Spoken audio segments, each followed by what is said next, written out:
पन्नालाल मुर्दाबाद मुर्दाबाद मुर्दाबाद।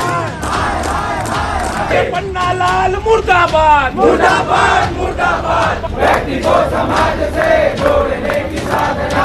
पन्नालाल जी का तो मैं ये पूछना चाहूँगा कि उन्होंने जो बयान दिया उससे काफ़ी आक्रोश है लोगों के जीवन में, उनके मनों में, हृदयों में। तो जो ये जन आक्रोश हो रहा है उसके बारे में हमने ये देखा कि वो जेल में भी हैं। तो ये क्या कहना है आपका इस विषय में, क्योंकि लोग बहुत आहत हैं? देखिए, मेरा कहना इसमें यही है, ये पूरी सोची समझी एक साजिश है और एक चाल है, जिसमें अरुण पन्नालाल जी जो है एक आदिवासी, पिछड़े, दलित और माइनॉरिटी, किसी भी हिंदू धर्म को या हिंदू देवी देवताओं से ऐसा अपमानजनक कोई भी शब्द हो तो आप हमें बता सकते हैं। उन्होंने किसी धर्म का अपमान नहीं किया, उन्होंने किसी समाज का अपमान नहीं किया, न ही किसी देवी देवता का अपमान नहीं। उन्होंने एक वैदिक तर्क जो है उसके ऊपर में उन्होंने थोड़ी सी टिप्पणी कर दी। प्रभु यीशु मसीह के नाम में आप सभी को जय मसीह। छत्तीसगढ़ में 21 अगस्त 2026 को बहुत बड़ी एक घटना होने वाली है, और ये जो घटना है वो है पास्टर अरुण पन्नालाल जी से जुड़ा हुआ है। जी हाँ, अरुण पन्नालाल जी को गिरफ्तार करके उनको जेल में बंद कर दिया था, लेकिन 21 अगस्त को उनकी सुनवाई होनी है। तो कृपया करके प्रार्थना करें अरुण पन्नालाल जी के लिए कि जो कोर्ट में उनको पेश किया जाएगा, तो कोर्ट की ओर से या अदालत जो भी फैसला उस समय में सुनाएगी, तो हम विश्वास करते हैं कि उनको जमानत मिल जाएगी। इस प्रकार से हम प्रार्थना करते, लगातार आप लोग प्रार्थना करें, और भी मसीह लोग लगातार प्रार्थना कर रहे हैं। अभी आपने एक वीडियो देखा है, जो छत्तीसगढ़ के क्रिश्चियन फोरम के जो महासचिव है उनका भी वीडियो आपने देखा है। उनके समर्थन में उन्होंने कहा है कि उनको बेवजह से फंसाया जा रहा है, और उसमें कई लोग शामिल भी है, क्योंकि अरुण पन्नालाल जी लगातार छत्तीसगढ़ में जहां पर मसीही लोगों के ऊपर हमले होते हैं, अत्याचार होते हैं, तो उनको लेकर आवाज को उठाते हैं, रैलियां निकालते हैं, मसीही लोगों के पक्ष में वो हमेशा तैयार रहते हैं। तो एक छोटा सा मुद्दा है, एक छोटी सी टिप्पणी के कारण अरुण पन्नालाल जी को FIR करवा दिया और उनको जेल में बंद करा दिया। और कुछ लोग चाहते हैं कि अरुण पन्नालाल जी हमेशा हमेशा के लिए जेल में रहे, उनको जमानत नहीं मिलना चाहिए। इस प्रकार से भी कई लोगों का दावा है, कई लोग ये समर्थन कर रहे हैं। लेकिन मेरे प्रियो, अरुण पन्नालाल जी ने कोई गलत काम नहीं किया है। वो हमेशा मसीह लोगों का उन्होंने साथ दिया है, और लगातार उनके ऊपर धर्म परिवर्तन का भी आरोप लगाए जा रहे हैं, पैसे देकर और फंडिंग को लेकर, और कई सारे लोगों को धर्म परिवर्तन करवा दिया। इस प्रकार से कुछ लोग हैं वो उनका विरोध कर रहे हैं। अभी अभी कुछ अंदर से बातें भी निकल कर आ रही है कि पास्टर अरुण पन्नालाल जी को फंसाया गया है। जी हाँ, बेवजह से उनके ऊपर ये धारा लगाकर उनको जेल में बंद कर दिया गया। इसमें कई लोग शामिल भी बताए जा रहे हैं। इसमें कुछ क्रिश्चियन लोगों का भी नाम सामने आ रहा है, और वो उनका समर्थन नहीं कर रहे हैं, पास्टर अरुण पन्नालाल जी का समर्थन नहीं कर रहे हैं। ऐसे भी जो अंदर अंदर की जो खबरें हैं वो सामने आ रही है।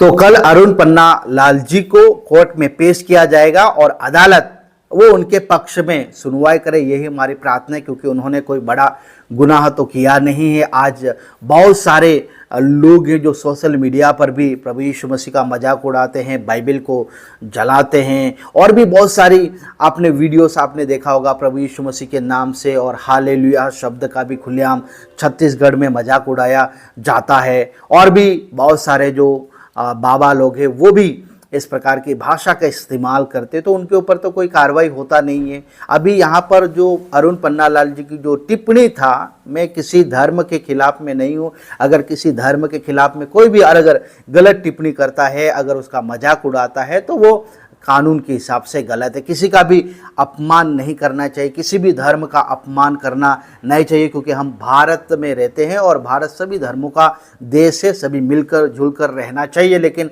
आज ऐसे माहौल बना दिया है कि एक धर्म को ही टारगेट किया जाता है, और अक्सर छत्तीसगढ़ में आपने तो देखा होगा, छत्तीसगढ़ में लगातार वहां पर मसीह लोगों के ऊपर हमले होते हैं, चर्चों के ऊपर हमले होते हैं, लेकिन कोई भी कार्रवाई नहीं होती है। जो शव को दफना देते हैं, फिर उनको उखाड़ते हैं, ऐसे बहुत सारी घटनाएं आई है।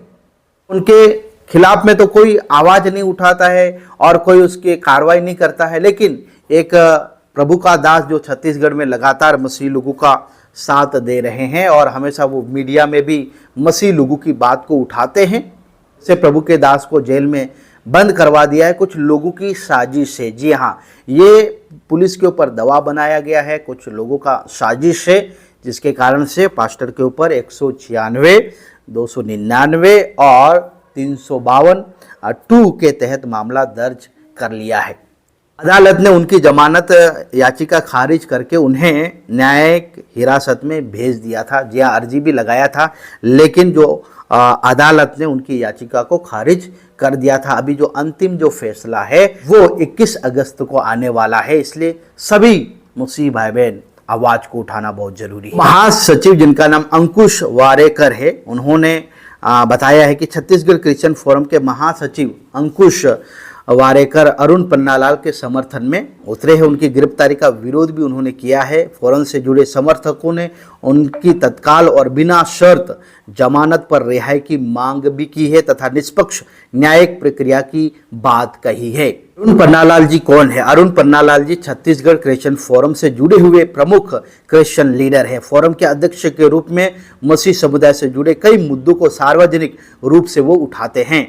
पिछले वर्षों में भी छत्तीसगढ़ में मसीह समुदाय से जुड़े मामले, विशेषकर आदिवासी मसीहों से जुड़े हुए विवादों और धार्मिक स्वतंत्रता के मुद्दों पर अपनी बात वो रखते आ रहे हैं। 2026 में भी वह छत्तीसगढ़ के नए धर्मांतरण कानून को लेकर सार्वजनिक बहस में वो दिखाई दिए थे। अपनी बात उन्होंने मीडिया के सामने रखा भी था। उनकी गिरफ्तारी केवल एक व्यक्ति की गिरफ्तारी नहीं है, बल्कि इस मामले में छत्तीसगढ़ में धार्मिक स्वतंत्रता और सोशल मीडिया पर धार्मिक टिप्पणियों को लेकर भी चर्चा में है। अरुण पन्नालाल जी की गिरफ्तारी के बाद मामला ज्यादा चर्चा में आया। मसीह समुदाय से जुड़े लोगों ने इस कार्रवाई को लेकर सवाल उठाए और उनके समर्थन में आवाज उठाई।